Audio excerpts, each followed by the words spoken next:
but my number one goal is to protect the agency, right? And it was really a turning point for me where I said, you know what? They didn't feel comfortable enough to say anything when they saw me going down the wrong road. It was a learning experience for me, but one of the best things I did as a leader, because I was able to say to the management team and to the staff as a whole, I was wrong. It doesn't mean I'm always going to, but I absolutely should have given you more credence than I did. And we're going to dial this back, because if I want to protect the agency, then I need to keep you all around the table. If I'm not caring for you in exactly that way, and if I'm not listening to you and talking with you and admitting when we screw up, then what are we doing here?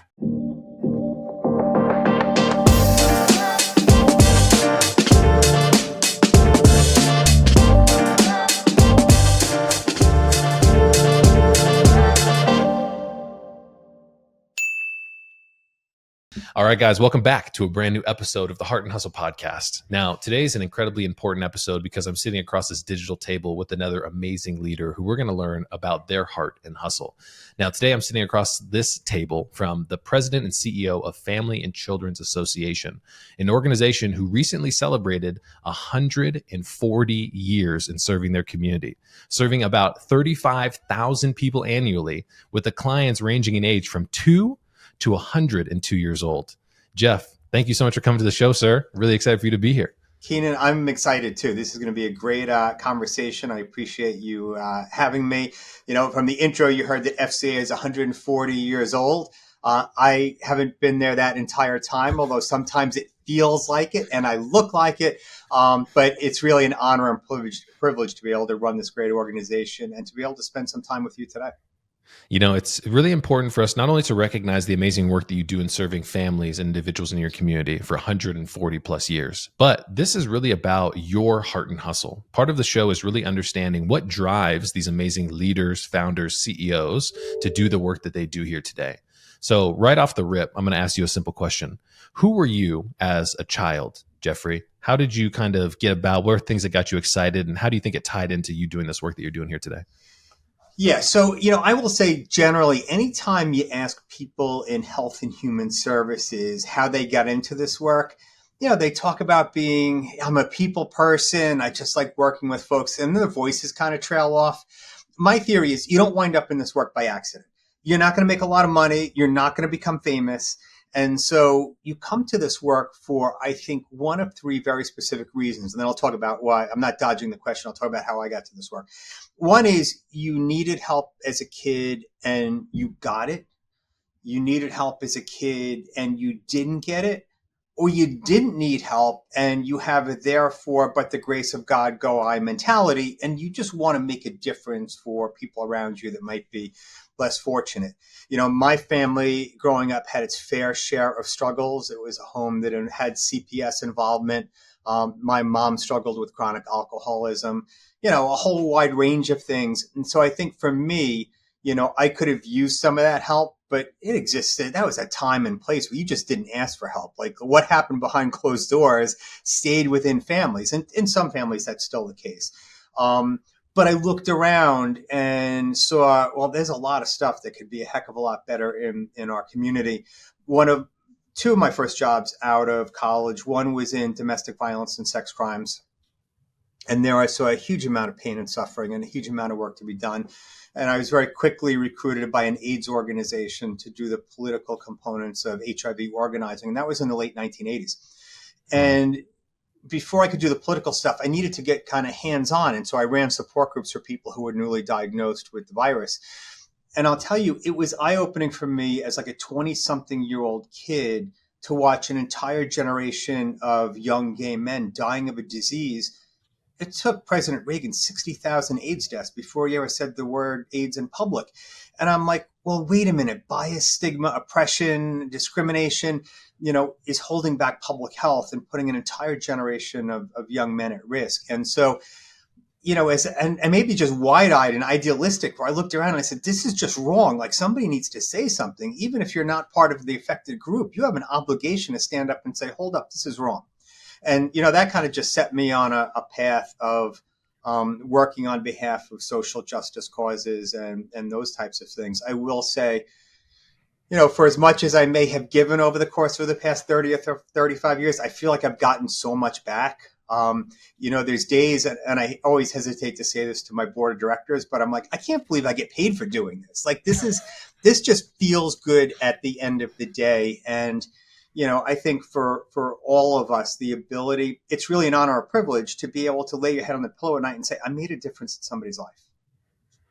I mean, how do you feel about the burden of leadership that you have in serving the community, right? We've got 35,000 people that you guys serve annually. It seems like if anybody who's tuning in, listening, and learning today from the podcast knows anything about the space of human services, community-based organizations, mental behavioral health, we continue to see the rise of demand in our communities. But you guys only have so many resources. So how do you kind of go to sleep at night with a clear conscience that says we're doing everything that we possibly can to meet the rising demand of all the services in our communities? It's got to weigh heavy. Yeah, it does, but I practice it. And so, some of this, and I'll tell you, my greatest worry is yes, it's the 35,000 people we serve, but I also take very seriously the fact that we employ 340 people. And that means that there are 340 families out there that are directly relying on me to ensure that they have a paycheck, that they have a safe, good, productive place to work. And that weighs on me more than anything else. As you know, in a lot of cases, the not-for-profit sector and the services we provide are really cobbled together.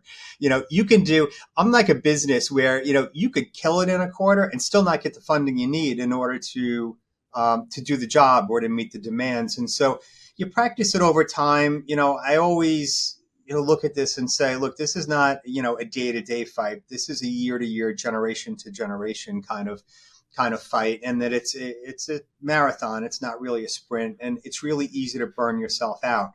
My own philosophy is if you can lay your head on the pillow at night knowing you did the very best you could, even if you made some mistakes along the way, then that's you're a lot further ahead than most people, I think.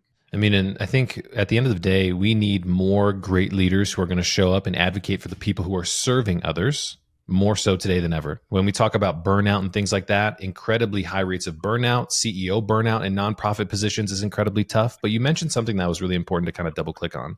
You said this is a generational type of thing. We're talking about a longer time horizon in the work and concerted effort that's going to go into serving your community. How have you been able to grapple with the idea of thinking on things on a longer time horizon rather than from quarter to quarter, grant funding to grant funding, which also comes along with kind of the space that you guys are in? I struggle with that too, right? And so, you see grant opportunities and you're like, oh, it'd be great to have the revenue, but you also want to do stuff that's in your space. It's helpful to me to know that FCA has been around for 140 years. Every time I go to take a vacation, which is probably not as often as it should be, I have to remind myself and say, FCA did just fine without you for 130 years. Everything ran okay. Yes, we're doing great things today. Yes, we've grown, but the organization is bigger than any one of us, including me. And I think that's what leadership is. I should be able to, God forbid I got hit by an ice cream truck tomorrow. The organization should be able to continue to function. And I think I've put the right people around me so that would be the case. But it's also training up the staff. It's also almost making them ambassadors of goodwill in the community. And I like to think that we do that with the families we serve as well. And so there's almost like this ripple effect that I envision, that every time we provide services to a family in need, every time we lift a kid up, we give them a scholarship to go to college, we give them new tools to cope in the community or to be a good parent. There's a ripple effect to all of that I know goes for generations. There's a sign on my wall that says, what we do in life echoes in eternity. And I think the good deeds we do now and the seeds we plant now, may not spring up tonight, tomorrow, even next week, but eventually they're going to germinate. Yep. I mean, thinking about that quote, I literally just heard from a movie or a book or a podcast I was reading. I can't place it in my mind, but that is in the front of my brain.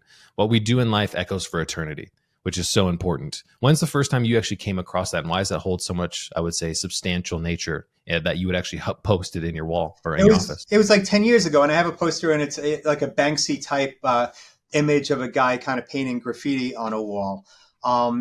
And, I started to, you reach a certain age, and I've got some other experiences that I know you're going to touch on later, but you reach a certain age where you're like, so like, what is this all about? Right. Mm-hmm. And so for me, legacy is, first and foremost family, and it's kind of how you raise your children and how you treat people and how you treat your kids to treat people. And if you have grandkids, how you treat them and how you kind of, raise them up and position them to be successful in the future. But then it's, what do you do in your own community? What do you do in terms of how you interact with your neighbors, whether or not you work in the not-for-profit world? Do you spend your life driving to work, cursing people out and increasing anxiety and stress on the road? Or are you doing your part to kind of moderate that down, to center it, to connect with people in our own community? And if you're in the not-for-profit space, some would say, the job is half done, but you've got to make sure that you're doing this with kindness. In this space, we always talk about becoming more like businesses and that kind of thing. And, look, let's face it, for us, being nonprofit is not a business strategy. It's simply our tax status. And so I watch the bottom line like there's no tomorrow. But I also want to make sure that we're doing it with love and kindness and compassion and never losing sight that that's the end game here. What does impact mean to you as the CEO of a nonprofit, right? I had another great leader on the podcast out of the Knoxville area, a guy named Matt Ryerson, who's the CEO of United Way there. He said, often, when we think about the nonprofit space, often we're thinking about if we do our job, we'll get more funding next year, which means we just need to survive from this quarter to the next quarter to the next quarter to make sure that we hit our goals. But we have to rethink what impact means, because if we're just chasing the next round of funding, we really aren't quantifying what impact means for the people who we serve. So what does impact mean from your perspective in your seat? Yeah, I think the living day to day and the just surviving is part of the starvation cycle that government puts us on. And quite frankly, it's the same cycle that government puts people who receive social services on, right? Live to day. And there's at least one or two theorists who have said, welfare levels are set in a way to thwart public participation on the part of marginalized communities. And I don't think that's intentional, but I think that's the byproduct. And I think the same goes for not-for-profits. I think for us, impact, several years ago, we started to actually measure the impact of what we're doing. And funders, to be fair, they'll say, all right, we gave you $100,000. You said you'd run 100 support groups that would reach 10,000 people. Send us a report that says that you did all that. The fact that you put 100 people in a support group doesn't mean anything. How did their lives change? Did you make them less anxious? Did you make them more self-sufficient? What was the actual impact of what you did? Not the activity, but how did you get to that end result? Did more kids graduate high school? Did more families, get to a place where there wasn't family violence or child abuse and neglect? And so we're pretty regimented about measuring that kind of stuff. And so we have a program that helps kids transition out of foster care. And government used to say, you have to help these kids find a job, which was great. But in Nassau and Suffolk County, where the average apartment goes for upwards of $5,000, if you get a kid a part-time job at minimum wage and check a box and say, I helped him get a job, you haven't positioned that kid to live independently in any way, shape, or form. They would need to have 5 of those jobs in order to continue to live successfully and independently here on Long Island. So we've moved our model to measuring that kind of stuff. When people come into our substance use disorder treatment clinics, it's not, did you show up? It's how many days of non-use did you have? And not only that, because abstinence is almost always the goal in those kind of things. But if I got you to go from shooting 20 bags of heroin a day to only using 10 and maybe buying diapers before you buy drugs, I've helped move you along that continuum. And I want to measure the heck out of that because it means we're heading in the right direction. I don't want to say we weren't successful because you continue to use drugs. People use drugs for all sorts of reasons. And so we've gotten much more sophisticated about how we measure our outcomes. And I've become very specific about programs that are in our sweet spot and programs that are not willing to just chase the dollar for the sake of bringing in another grant. I had an amazing leader on the podcast previously. His name was Will Jones. He's the CEO of an organization in North Carolina called Thompson Child and Family Focus. He grew his organization over the last 5 years from about 6 million in revenue to about 50 million in revenue. And I said, that's gigantic growth. How did you do that, Will? He said, by saying no. We have to recognize what we can do incredibly well and cut some of the ties with the programs that were draining our resources or our ability to actually deliver our services at a level of excellence that we liked. So how have you become comfortable with saying no to some of these opportunities, especially as a nonprofit? We've done exactly that. There are programs we've given up where I look at them and say either the funding is inadequate and I can't secure the appropriate funding in order to do it right, or it's something that another organization is better positioned to do, or more frequently, we should be doing this in partnership with somebody else. We shouldn't be competing and writing, our own applications and then, kind of do our own thing. And so increasingly in this region, organizations are banding together to put together applications to say, all right, I could do this component. We nailed that. And you can do this component, and let's share in it, increase the likelihood that any of us gets a grant, but also make sure that we're playing to our strengths. So similarly, we've taken a hard look at some programs and stopped doing some things. On the flip side, I will say, we're about ready to start a new program focused on moms who test positive for drugs during pregnancy. And we're going to provide some services to them in the postpartum period. Government came and said, hey, would you do this? We're going to lose a ton of money on it. We're not going to make money on this. We're going to have to supplement it. But the program is incredibly meaningful. And we spend a lot of time with folks who have advanced substance use disorders, trying to fish them out of the river when they're struggling for their dear lives. If we can get upstream and get to some of those kids and babies and get to some of those families before we've got an addicted 18-year-old, well, that's a whole new ball game. And so I look at some of those things and say, look, from a business perspective, we're getting $80,000. It's going to cost us $120,000 to run the program, but it's what we want to be doing. That reflects who we are and who we want to be and the things that we should be doing if we really want to address an opioid crisis in a serious kind of way. I mean, we're talking about changing the trajectory of family lineages, right? It's not about just investing into today and today's program, but the future generations that are going to see the example of somebody who's overcome great things. Let me grab you before you fall into the river. Exactly. I don't want to fish you out way downstream when you're drowning. I want to be able to get you before you ever fall in. Man. There's a couple elements that I really want to tie into your personal perspective on the value of vulnerability and authentic leadership. So, in our conversations with Kim, the PR director from your guys' organization, she talked about some of your personal experiences in being a 2-time cancer survivor. First of all, congratulations on everything that you've overcome, but she also tied a lot of your willingness to come in, show up at work, and be there for your team as something that truly inspired so many people inside your organization. Do you mind talking on that a little bit? Yeah, absolutely. So I finished my latest round of chemo the end of March of this year. So not that long ago, although it feels like ages ago. I was diagnosed with 2 cancers in 2 years, 2 different cancers in 2 years, both picked up on routine screenings. So guys, get your PSA test for prostate cancer and get your colonoscopy if you're over 45 or you have other risk factors. Both of those diagnoses came out of the blue, one on top of the other. I was really, really public about both diagnoses because I wanted to encourage folks to get screened. I wanted to encourage awareness. I wanted to break the stigma of what it looks like to have cancer. I'm not, into my 70s. I'm fairly young. The other component in all of this is right before I was diagnosed the first time, I finished Ironman Florida. And wow. So people said, you're an Ironman. How could you have cancer? Well, so fitness and health are 2 very, very different things. And quite frankly, my physical shape and determination and everything that comes along with Ironman training actually positioned me really well for both cancer battles, the second one being much more significant. My second diagnosis was stage 3B colon cancer. And so a pretty advanced diagnosis with pretty uncertain outcomes that got better over time. And my prognosis changed pretty dramatically. But I had resolved from the outset, look, I want people to know because I want them to get screened. I had no symptoms whatsoever either time. And thank God I went and got routine testing. So I wanted people to know that. I didn't want the staff to worry about, because I'm very active with our staff, I didn't want them to look and say, the CEO is really sick. What does this mean for us as an organization? And I can say to them, look, we're a big organization. There's 30 members of the board of directors. There's a C team. We got this. I'm just the guy that accepts plaques and awards and gives speeches. We got this.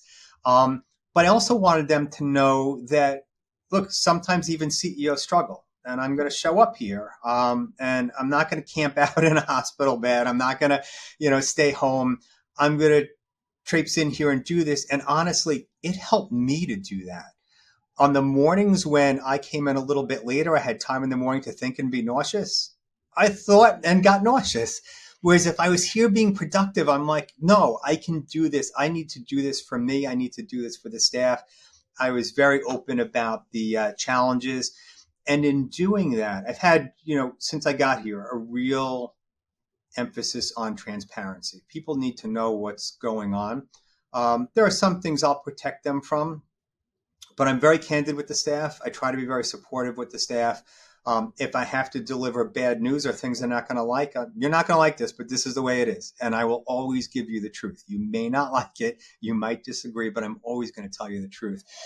And in talking about my own experiences with cancer, I can't tell you how many staff came to me, people who were doing the same thing I was, that is coming in every day and putting on the game face, who are going through the same struggles. So I think it helped foster a culture where, come as you are, like it's kind of cliche to say we're family, especially if you come from a dysfunctional family, because nobody wants that. But, I will say, I think it brought us all together. I think it humanized me a little bit. It made it okay for people to come to me and say, hey, I just got diagnosed too. I'm a little bit freaked out.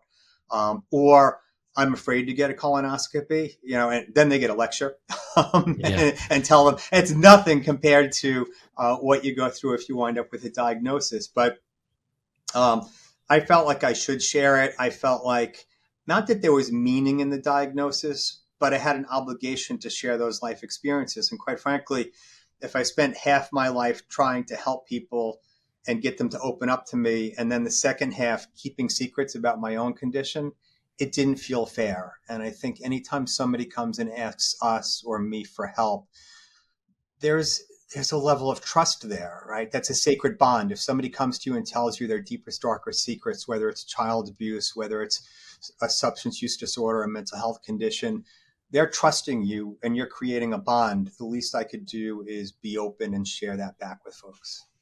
I think that there's an element that we need to kind of harp on here, which is the lines between our personal lives and our professional lives, especially over the last, let's say, 4 years, have become incredibly blurry, yes. Right?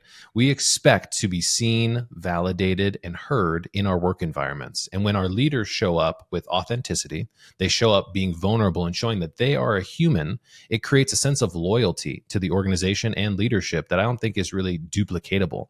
So why do you think so many leaders over the years have gone to the place of keep your personal life in your personal life, keep work here? Those are two completely separate worlds. Do you think that they're making a mistake and not leaning into the human element of work that we do every day? I do. And some will say, well, the not-for-profit sector is different. You can do that. No, look, you need to show up as to who you are. And I'm the same person I am on the outside as I am on the inside, meaning outside of work and here. I always struggled with that concept of work-life balance. And I can't, I've got to be careful around the way I say that around staff. Mm-hmm. But I will say, I don't view those two things as a tug of war. I view my life's work as part of my life. It's part of how I define myself. I always struggle with how I define myself. In fact, I wrote about this recently. When I beat prostate cancer, it was, okay, I'm a cancer survivor. And then it was like, oh, damn, I'm now a warrior again because I'm undergoing treatment. Oh, now I'm a survivor again. And so you struggle with these identities. But I think, if you bring yourself to work, if even in the private sector, if you're an entrepreneurial individual and that's how you live your life outside, that's how you live inside too. And so, I don't, and I think over time you just develop less of a tolerance for being fake. This is who I am. This is what I do. I will say not all of that came overnight. Some of that comes from outside activities. Some of the endurance training I did keyed me up for a whole bunch of things, including life in the not-for-profit world, which can be pretty choppy. It has ebbs and flows and those kinds of things, and vice versa. A lot of the experience I've gained here has been around people and the way people operate, and this notion that we're all buttoned up and perfect at work 100% of the time, I think is a fallacy. And in this space, if you're preaching honesty, transparency, a commitment to justice to others, and you're not practicing it internally, that hypocrisy will devastate an organization and just kill you as a leader. In which ways? I love this topic. So I think if as an organization, you're not treating your staff If you're out there saying, look, we treat our clients with love, compassion, dignity, we understand that sometimes they fall and we're there to pick them up again. And if you fall 100 times, we're there to pick you up again. But then you don't operate that same way with your staff. They're like, all right, so he's full of it. This is not real. And so, and then to extend that, if staff pick up on cues that you're full of it, that you don't mean what you say, that you're not a real person, or that they can't get to know you. You come to work in places like this because you want to know people, because you want that exchange. And I think we're in a day and age where those kinds of intimate, transparent exchanges are far and few between. Technology kills any sense of that. Do you think this is an interesting theory that I have? It's, in 2022, the Surgeon General came onto a national broadcast and said, the biggest threat to the American society is not a viral pandemic, but an epidemic of isolation and loneliness. Now, I grew up in Detroit, and so I saw communities of people who saw working for large organizations like GM and Ford and all these other type of companies, right, as an opportunity and a privilege to be a part of a larger community. Now, over the recent years, we've seen that everybody seems to be more individualized, and I have a secret theory deep down in my heart that says people want that sense of connection, validation, and I would say being seen in areas of work that we don't get in our personal lives. I feel like the work that we do today plays an incredibly important role to giving us that sense of connection that we've lost over the recent years. Yeah, and I think, not-for-profits have had some amazing opportunities to foster that connection. We did a lot around the time of civil unrest and George Floyd as an organization. Yeah. Our staff is roughly 60% folks that are Black and brown, about 79% female. And I remember I did a series of town halls on George Floyd and racism and that kind of thing. And, recognizing that here's a middle-aged white guy, middle-aged straight white guy kind of leading this conversation. And so I made sure that, staff had their own voices in all of this. And I remember one staff person saying, look, I really love that you're doing all of this, but I have a family that comes straight from law enforcement, and we don't look and we don't talk this way. And this is a little bit, and I'm feeling torn because my family is blue. And I believe a lot of what we're talking about, but I feel torn. And I'm like, this is the most valuable part of the conversation, right? This is how we break down those silos in society that say either you're for the cops or you want to defund the police, either you're Black or white, that kind of thing. And the more we can foster those conversations and build those connections, the stronger we're going to be. We know that when we talk about addiction, when we talk about mental health issues, that isolation and stigma kills people. Same thing when it comes to poverty, same thing when it comes to homelessness.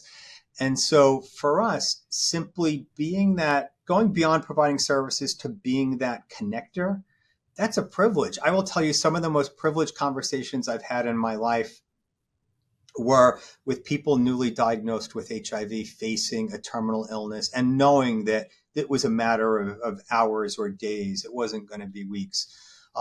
It's talking with women who are in domestic violence situations, worried about themselves and their children. It's dealing with folks that are struggling with addiction, trying so hard to please their parents, but these kids are caught into a cycle they can't get out of. Those are privileged conversations. Those are not things that happen very often in this day and age. And in all of that, you see the frailty, you see the desperation, but you also see the hope. And then being on the flip side of that as a healthcare consumer, right? My initial prognosis after the colon cancer diagnosis was actually pretty dire. And so, it's one of those things where you're like, wow, like, is this it? And I remember making eye contact with some of my healthcare professionals and thinking to myself, now I'm on the other side of this. I wonder if they can see my desperation and my fear and my panic. And at least one of them, I can tell, even though there wasn't a verbal exchange around it, I can tell. There's one nurse in particular, I'm like, I know she sees it. I know she sees it really clearly. And those are interactions at a time that's very hurried and very focused on electronics. Those types of things are priceless. They never leave you. What was your support system like when you got your first and second diagnosis? Like, because I know that when we're challenged with the the mortality of our lives, things from a perspective and priorities perspective change very quickly. The only reason I know this is because my father was diagnosed with prostate cancer in 2021 in December. And for the first time, one of my family members was diagnosed with something that was completely outside of my control, and it reprioritized my entire life. Now, my father had a PSA level of 21, I believe. And so he was stage 3 prostate cancer, went through radiation treatment, things like that. He is a very outgoing, well-spoken, charismatic person. But when he got his diagnosis, he went very much inside, became very retracted, had to battle through his own demons and things like that. And I just wonder, from a leader who seems so in touch with being transparent and vulnerable, did you have any moments of doubt in those moments? This is really interesting to me. I think, the question of mortality, I still think of myself as like a 20-something-year-old kid. And so Yeah. this is like the kick in the butt that says, well, you're not. Yeah. So there were some struggles around mortality, and it prompted some soul searching for me about, have I done the things I want to do? Warren Buffett 2 years ago, before Charlie Munger died, was asked a question at one of his Saturday kind of public meetings kind of thing. And he made this suggestion, and it's something that the Stoics have recommended forever. And that is, you write your obituary and then work your ass off to live up to it. And I wouldn't say that I sat down and wrote it out, but I began thinking and saying, so like, if this is it, like, how am I remembered? Did I do everything I want to do? I made a point of spending more time with my kids. I made a point of spending more time with my fiance. Just you really begin to focus and hone in more on the quality of the time, the quality of the interactions. And, that doesn't last forever. You get used to the diagnosis and you settle in.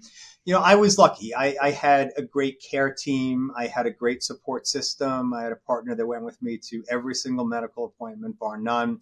So I had it as easy as it gets. But in doing this, I've come in contact with a lot of people that don't have it in the same way. I've got folks that have now been cured of cancer. I've got folks that are still struggling. I know a guy that's been on chemo for 3 years. I had it for 6 months and it almost took me out. And so you begin to, surround yourself with people who are going through the same kind of thing because you speak the same language. But for me, I developed a new appreciation. And I think for people who die suddenly, I don't think they get that opportunity. And that became wistful for me, where I'm like, if you have a heads up or you have these wake up calls along the way where somebody knocks on your door and says, look, you won't live forever. It wakes you up and it forces you to reprioritize. But there was one of the things, I was so grateful for the work I was doing, not because it was going to get me to heaven, but because I felt really good about it, that this brought life to me. It wasn't a job where I had to trudge to and get through 8 hours just to go home and sleep. It was something that gave me energy, that gave me meaning, that helped me. Honestly, and my staff would shiver if they heard this, but work was the best medication for me. The chemo and radiation did the job, right? People say, you're so brave, you battled cancer. I didn't have a choice. I sat in an infusion room and the chemo did all the work. But the boost I got from the meaning of this work was immeasurable. And so I don't believe that you can think your way out of cancer. Like chemo and radiation do those things. But the right mindset goes a long way, and it helped reinforce my purpose. Did that change the way in which you invest time and effort into the future leaders of your organization? Did it change your leadership theory at all? Yeah. So I went to the board as soon as this came down. Like my board chair was maybe like the third person in my life to know. Mm-hmm. And we're friendly, but it's still a board chair CEO relationship. And I went to him and said, all right, so like we have a problem. Here's the deal. I think it's going to be okay, but we got to start thinking and talking about this because we're not. And at that point, our chief operating officer, who I had known for 30 years, was leaving. And I said to him, now we really have a problem. There is no heir apparent. And that's on me, maybe, that we didn't train another person. But we have a potential issue here. And, he said, look, we should have a broader discussion about this. And we did. And I brought it to the board and said, so here's the deal. And I think I'm going to be okay. I wasn't sure of that, but I said, I think I'm going to be okay. But this is a huge liability. Like, we need to fix this, and we all can't be in this position. I can't be in this position as a leader. It's not good for me. But more importantly, it's not good for the organization. I want you to be around for 140 years long after I'm gone. as long as there's work to do, unless we solve all the world's problems in the next few years, and we can all go do something else. And so we recently reshuffled the C team here. And as we did that reshuffling, I was very cognizant of what skills does this person have? Do they have the ability to step in and do certain things if I was unable to do that? And quite frankly, it shouldn't take a cancer diagnosis to do that. That's just good planning. Right. I mean, it's a part of when we come across these crossroads in life where just like there are new realities that get put in front of us, and we have to be adaptable and flexible to be able to meet the needs of what the future is going to bring. And I think that that's kind of an area that I'd like to click on a little bit more. There's some elements of, there's a guy out there, my marketing director always gives me flack because I bring this book into these conversations so often. There's a guy out there, his name is Gary Vaynerchuk, goes by Gary V on social media. In 2022, he released a book, or 12 and a half, leveraging the emotional ingredients necessary for business success. And he says, the future generations of great workers and great leaders cannot be led in the same way that Steve Jobs led his team as a tyrant. But our future leaders need to demonstrate empathy, compassion, curiosity, kind candor, those soft skills. Have you thought about honing those soft skills to be able to usher in the new generation of leaders from millennials, Gen Z, and Alpha who's falling behind them? Yes, and it's something that I have to work really hard at. I am naturally a really impatient person. You know, my leadership team will say he wants it done tomorrow. He wants, today, this afternoon. Can I get that by 3:00? And so I really have to temper and very often have to think through my first response to things. My initial response is likely very different than my response an hour later, or even if I just take a few minutes to kind of process and think it, maybe ask one or two probing questions after I hear a bit of news. And so that's something that I've had to practice. I have to continue to practice. I think I get better at over time. But I also have come to rely more on the team as a whole. And so many years ago, soon after I got here, I made a management error, and it was, we require people to have a certain amount of insurance. They drive for the organization. They have to have a certain amount of insurance so that if they get sued, like, it doesn't spill over onto us. And at one point in time, I raised those minimum numbers, and staff came back and said, "Oh my God, my insurance is so expensive." I'm like, "Well, yes, because you all drive lousy and I want the organization to remain open." And so, I made this decision. People around the management table kind of went along with it. I went away for a week. I came back and like, "So we talked and we don't think this is a good idea." And my first reaction was, "Wait a minute. I go away and you talk about revisiting all the decisions I already made? Like, we already talked about this. I don't understand." Well, yes, we went along with it because you seemed so gung-ho. And in the meantime, we heard staff feedback. And quite frankly, staff had revolted.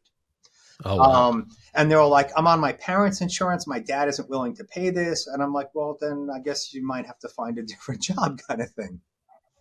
But my number one goal is to protect the agency, right? Um, and it was really a turning point for me where I said, "You know what? They didn't feel comfortable enough to say anything when they saw me going down the wrong road." And then I beat them up for actually listening to staff. And when I came back saying, "I think we need to rethink this." And I said, "All right, so I hate doing this, but we're going to change our policy. We're going to revert it back. I'll announce it. We're going to say, well, we heard you and we're dialing it back." It was a learning experience for me, but one of the best things I did as a leader, because I was able to say to the management team and to the staff as a whole, I was wrong. It seemed like a great idea. I didn't listen to you all right away, and I probably should have. It doesn't mean I'm always going to, but I absolutely should have given you more credence than I did.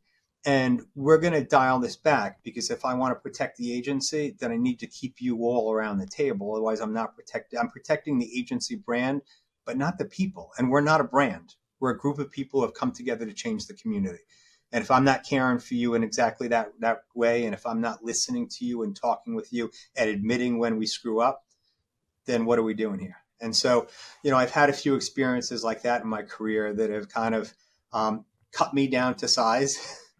And one of the things that I always think about, I do a fair amount of public speaking, and somebody once said to me, "You're never as good as you thought you were. You're also never as bad as you thought you were." And so, anytime I make a mistake, I'm like, it's not as bad as it seems. And anytime we have a victory, I'm like, this is good, but we still got other things we got to do. Yeah. Do you think in that moment when your team came back to you and said, hey, listen, we know we talked to the team and we just don't think this is the best decision. Do you think we had a little bit of like ego flare up in that moment? Oh yeah, absolutely. Absolutely. Yeah. And I think, the more we can keep that, and I work at that, the more we can keep it in check.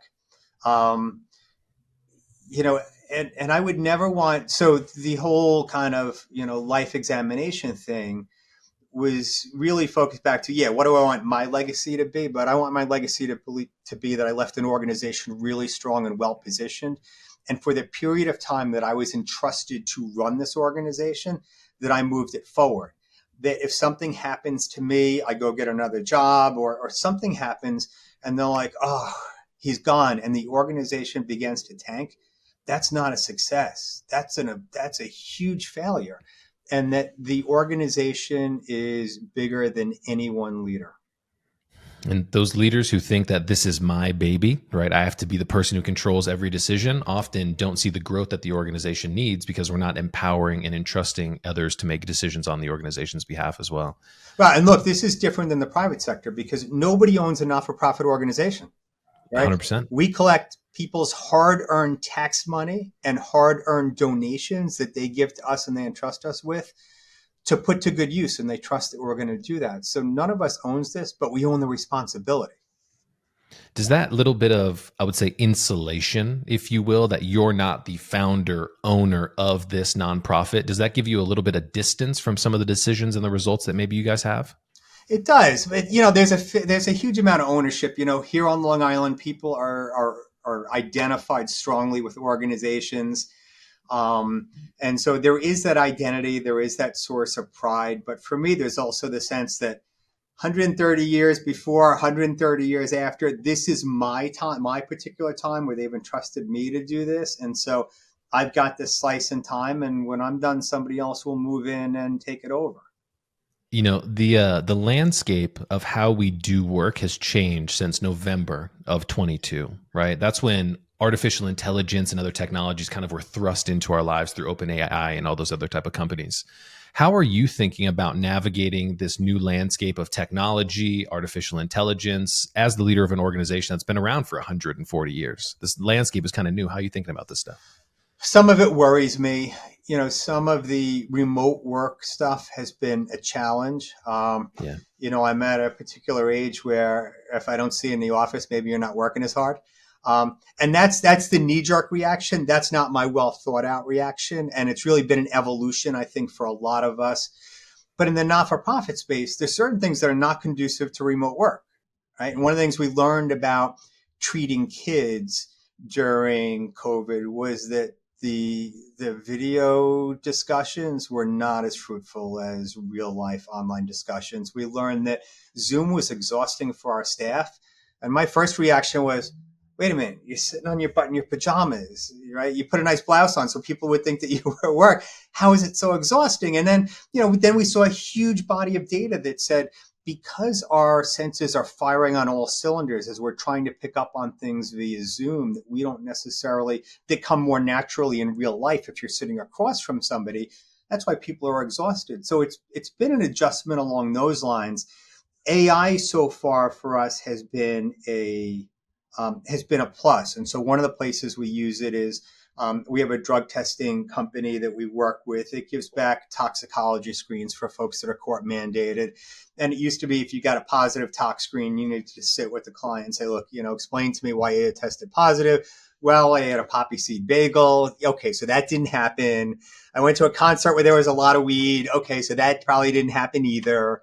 And so we need to go through all those things. Now there's actually an AI function built into the testing technology where the staff log into a platform and says, this is what the person tested positive for. Here are the positive explanations or the possible explanations, and here's what to look out for in the discussion.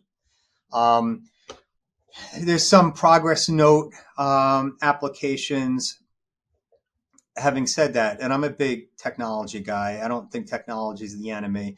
Having said that, I worry about progress notes that are AI generated that don't contain the human flair, particularly with younger staff that don't have the same experience base. And so, we've got folks coming out of social work school. They work for a couple years here, and then they hang a shingle and develop a private practice.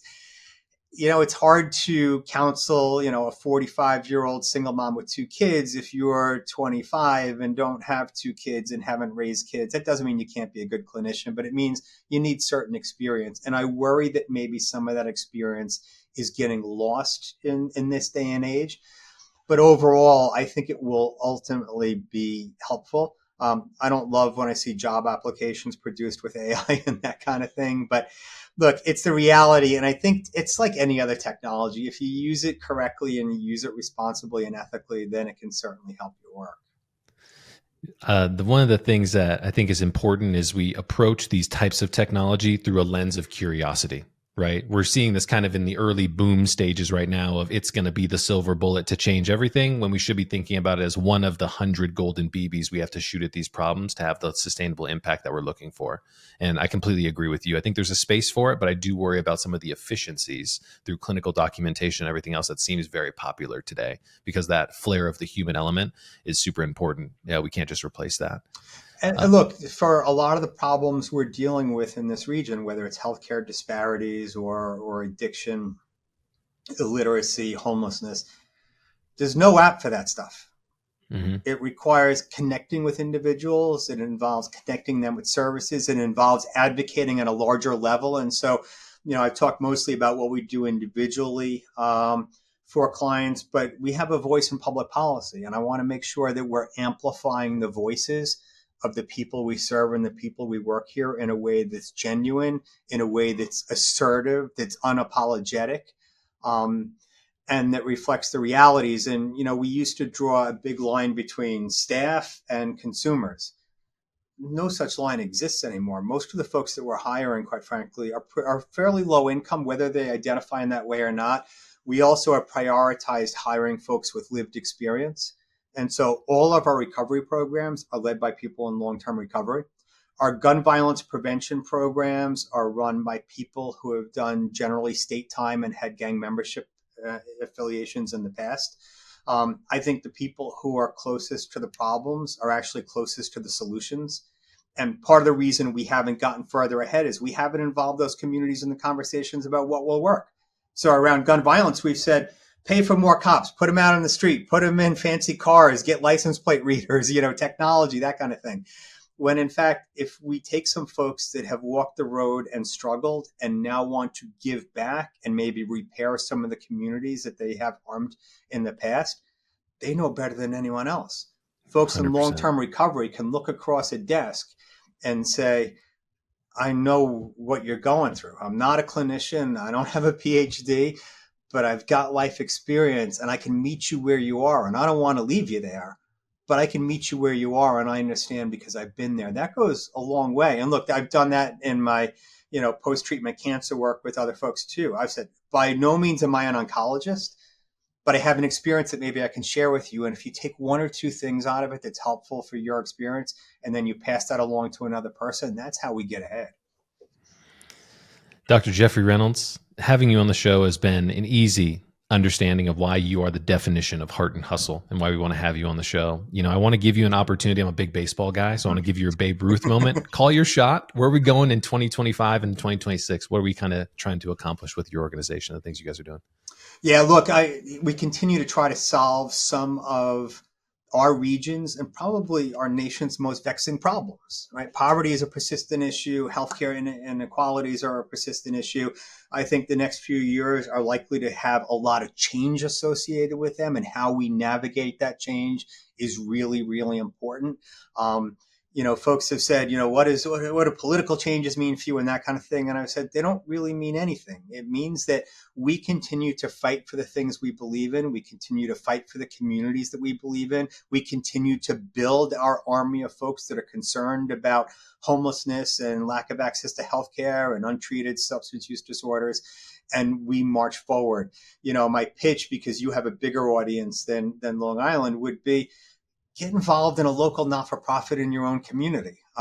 It doesn't have to be the one that attracts all the big dollars or all the big headlines. There are very small organizations that are quietly making a difference, sometimes a bigger difference than the big guys. but call them, spend an hour, go down there, visit with them, support them, help them. At the very least, make sure you're connecting up with not only those organizations, but your neighbors, and most importantly, the people who are closest to you. As we land the plane on today's episode, part of our tradition is our previous guest wanted to ask you a blind question. This is really interesting to me.